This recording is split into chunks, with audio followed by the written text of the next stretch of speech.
The Wednesday afternoon arrived with its usual deceptive tranquility. Children played in parks across every continent, their laughter rising toward a clear blue sky. In Tokyo, office workers hurried through crosswalks. In London, tourists posed for photographs. In Sao Paulo, street vendors called out their wares. Humanity moved through its day with the comfortable rhythm of a species that had known peace for nearly a century. Then the sky disappeared. Elias Drayden set down his coffee mug slowly, watching the dark liquid ripple as his lunar research station trembled. Through the viewport, Earth hung suspended in the void like a blue marble, suddenly dwarfed by the massive vessels emerging from subspace around it. They materialized one by one, each larger than any human construction, their hulls black as the space between stars and covered in patterns that hurt to look at directly. "Elias, you seeing this?" The voice of Dr. Cameron crackled through the comm system, heavy with disbelief. "I'm seeing it," Elias replied, his military training kicking in as he began recording sensor data. 12 ships. No, 18. 24. They kept coming, forming a perfect geometric pattern around Earth like predators circling prey. The former Alliance officer had retired to lunar research after the Jakarta incident 5 years ago. That failure had cost 7,000 lives and earned him nightmares that still woke him in cold sweats. He'd traded his uniform for a lab coat, seeking redemption in the quiet pursuit of knowledge. Now, watching those alien vessels position themselves with surgical precision, he felt the old instincts stirring. All frequencies, he ordered the station's AI. Record everything. The first transmission came exactly 17 minutes after the last ship appeared. It bypassed all security protocols, all encryption, appearing simultaneously on every screen, every device, every communication system on Earth and its colonies. The voice that spoke was neither male nor female, neither young nor old. It was perfection engineered to command obedience. "People of Earth, we are the Ascendancy. Your time of isolation has ended. You will disarm all weapons. You will dissolve all governments. You will kneel. You will serve." The message repeated 3 times, each iteration accompanied by a demonstration of power. The first shut down every military satellite in orbit. The second disabled the planetary defense grid Elias had helped design. The third sent a pulse through Earth's atmosphere that made every human being experience a moment of absolute submission, a taste of what complete surrender would feel like. In the aftermath of that psychic violation, as billions struggled to their feet across the planet, President Asha Kwan of the United Earth Government stood before the emergency assembly. Her dark eyes burned with a fury that cameras couldn't quite capture. "They want us to kneel," she said, her voice cutting through the shocked silence. "They've shown us their power. They've made their demands. And now they wait for our answer." She paused, letting the weight of the moment settle on every representative, every viewer. "Our answer is no." The word echoed through chambers and living rooms, through military bunkers and civilian shelters. It was picked up and repeated, growing from a whisper to a roar. "No, no, no." The Ascendancy's response was swift and brutal. They carved a message into the Australian outback, letters 50 kilometers long burned into the red earth. 7 days. 7 days to comply. The transmission clarified. "After that, we begin the harvest." Elias watched the deadline appear on screens across his station. 7 days to prepare for a war humanity couldn't win. 7 days to find weakness in an enemy that had just demonstrated technological superiority beyond comprehension. 7 days to transform a peaceful species back into the warriors they'd once been. He opened a secure channel to Earth. "This is Drayden. I need to speak with President Kwan." In the depths of hardened bunkers beneath Geneva, the United Earth Government's War Council convened. Military leaders from every nation sat around a holographic display showing the positions of Ascendancy vessels. The mood was grim. "Their ships are impervious to everything we've tested," reported General Mikhailov. "Kinetic weapons, directed energy, even our prototype antimatter warheads. Nothing penetrates their shields. What about their psychology? Asked Director Achabi of Intelligence. Every species has weaknesses. We've been analyzing their transmission patterns. Dr. Cameron's hologram flickered as he spoke from his Singapore laboratory. The neural synchronization they use for control isn't just technology. It's biological. They've engineered themselves into a hive mind. Can we disrupt it? President Kwan leaned forward. In theory, yes. Cameron hesitated. But we need direct access to their neural network. And someone would have to manually install a disruption device at the source. A suicide mission, Mikhailov concluded. Perhaps not. Elias's voice cut through the discussion. His hologram materialized at the table. During the Jakarta incident, we encountered similar synchronization patterns in the terrorist network. We developed countermeasures. Countermeasures that failed. General Harrison reminded coldly. 7,000 dead because your disruption field didn't work. It worked perfectly, Elias shot back. The failure was in deployment. Human error. My error. But the technology is sound. President Kwan studied him. What are you proposing? Give me a team. Let me adapt the neural disruptor for ascendancy frequencies. If we can't pierce their shields, we attack their minds. The room fell silent. After a long moment, Kwan nodded. You have 4 days. Choose your team. Elias selected carefully. Juno Park, the Korean engineer who'd helped design Earth's quantum computing infrastructure. Her mind worked in patterns others couldn't see, finding connections in chaos. Dr. Rashid Cameron himself, whose expertise in xenobiology was unmatched. And Arcos, the tactical AI that had served with Elias in the Alliance military. Its personality matrix based on the greatest strategic minds in human history. They worked in a commandeered section of Armstrong Base, surrounded by salvaged ascendancy technology from a few debris fragments that had reached the moon. Juno's fingers flew across holographic interfaces, rewriting code at inhuman speed. Their neural network operates on quantum entanglement, she explained, adjusting parameters. Every mind linked to every other instantaneously. But that's also their weakness. Quantum systems are inherently fragile. We need a resonance cascade, Arcos suggested, its synthetic voice calm amid the chaos. If we can induce quantum decoherence at a single node, the entire network collapses, Cameron finished. Brilliant. But how do we deliver it? Elias pulled up tactical displays. We need to get close.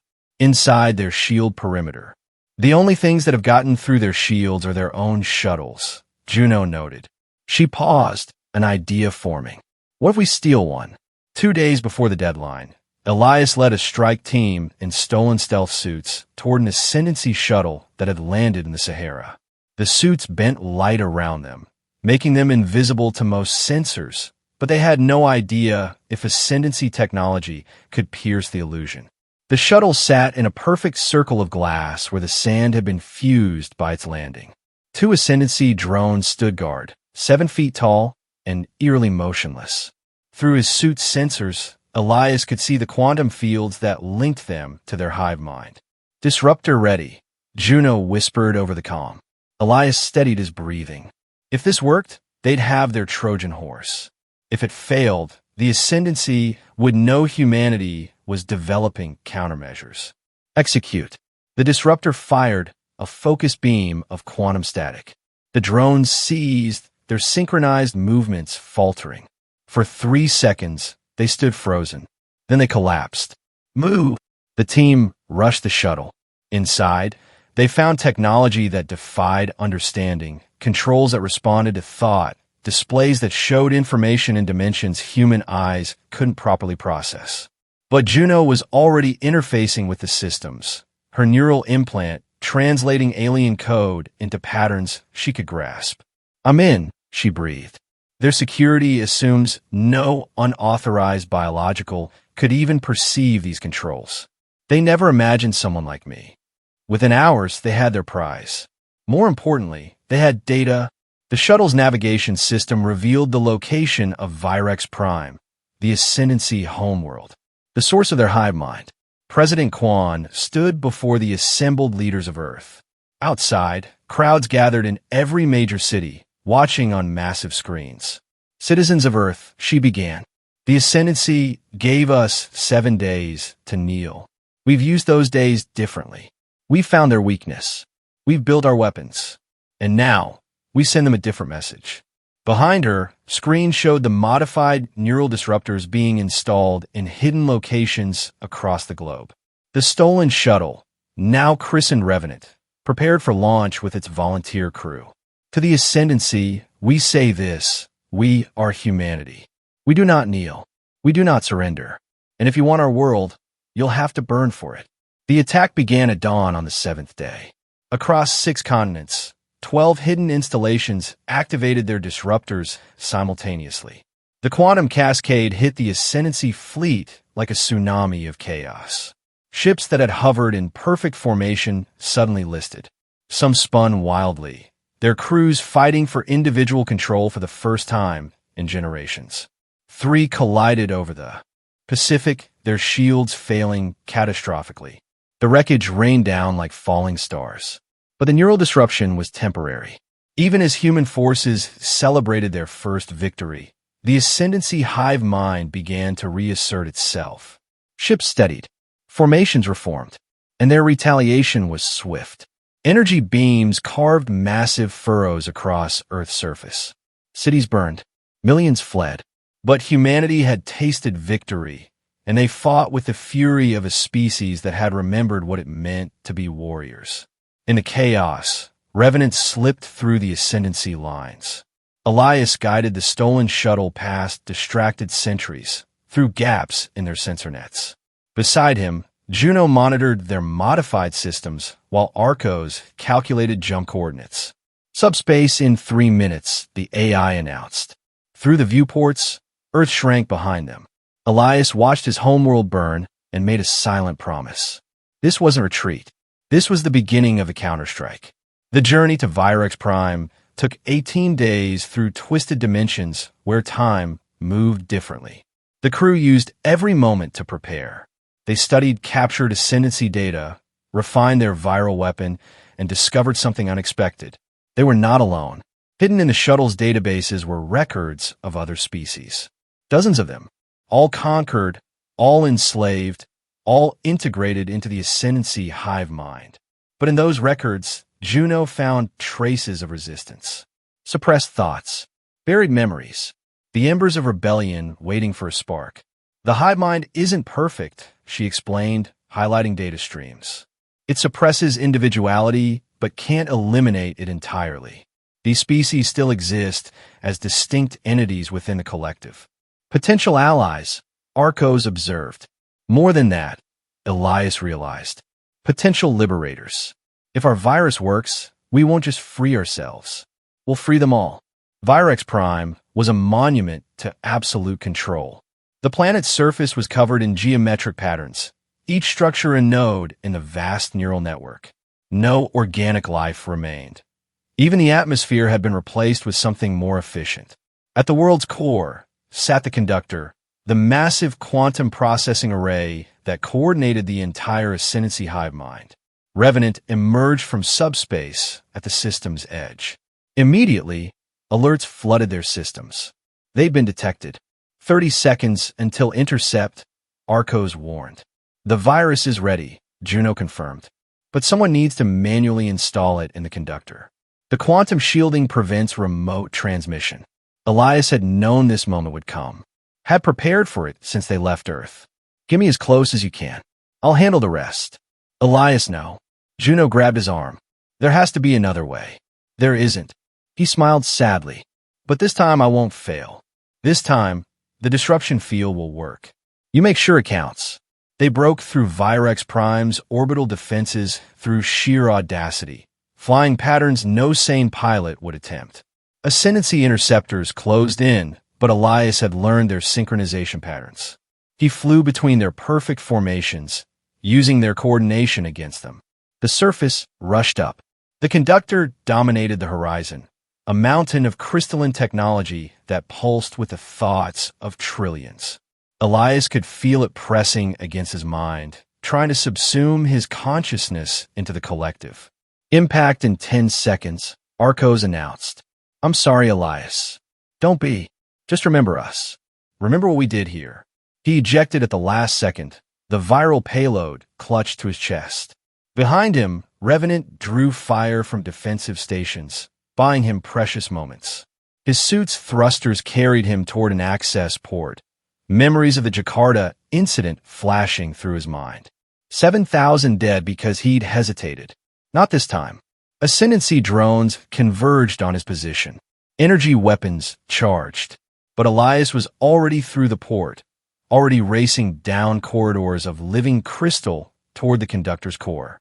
The hive mind screamed in his thoughts, trying to overwhelm his individuality.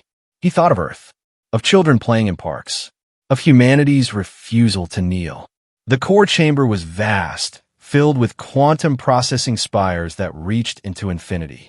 At its center sat the primary node, the nexus through which all ascendancy thoughts flowed. Elias approached it, the viral payload burning in his hands. You are one. The hive mind spoke through 1,000 voices. We are many. You cannot win. Maybe not, Elias replied, initiating the installation sequence. But I can give everyone a choice. He slammed the device into the nexus.